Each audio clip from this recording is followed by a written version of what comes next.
If China pulls the trigger and sends its troops flowing across the Taiwan Strait, the battle can end quickly.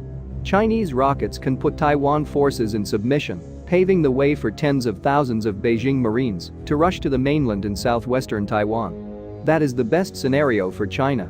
The worst-case scenario is a stalled invasion on Penghu Island, which is a fortress in Taiwan, where the United States Navy sends 2 or 3 aircraft carrier battle groups, and battle can last for weeks. If that happens, Taiwan can do more than just defend the island and its beaches. Taipei can counterattack China with supersonic long-range cruise missile weapons that can reach the interior of Beijing. There was a time, not long ago, when the Taiwanese armed forces were as sophisticated as China and, in major categories such as missile-armed warships, were more numerous.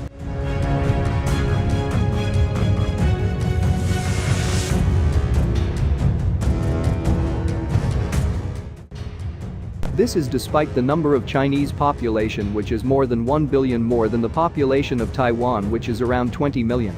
China's reforms in the late 1990s and early 2000s opened up the country's economy. 2 decades of explosive growth fueled the rapid modernization of the Chinese military. By 2020, the People's Liberation Army (PLA) has more ships, planes and vehicles that are better than the military of Taiwan.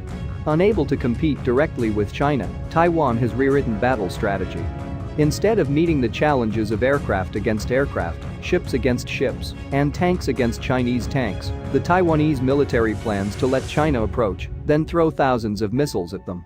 Taiwan's aim is to prevent and delay a potential invasion, said the Nuclear Threat Initiative, NTI, a non-profit organization based in Washington, D.C.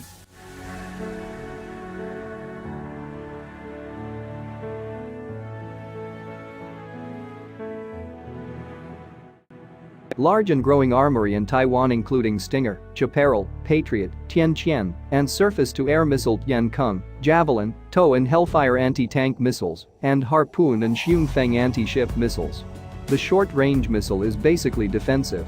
To counterattack China, Taiwan can send Wanqian cruise missiles and Yunfeng cruise missiles. Yunfeng, a product of the Chongshan National Institute of Science and Technology in Taiwan, poses a greater threat to China. The missile can travel 1,000 miles with a 500-pound warhead. It is not clear what the guidance system it covers, but it can be a combination of GPS and self-supporting inertia.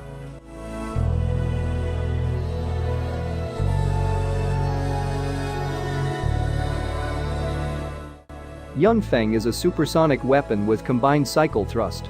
A solid rocket booster accelerates the missile to its cruising speed, where the air-fed ramjet takes over its performance. The fearsome ASM-3 anti-ship missile in Japan uses the same propulsion. In theory, the launch of Yunfeng from Taiwan could attack PLA bases in Shanghai and Beijing. The airfield and command center are the most valuable targets.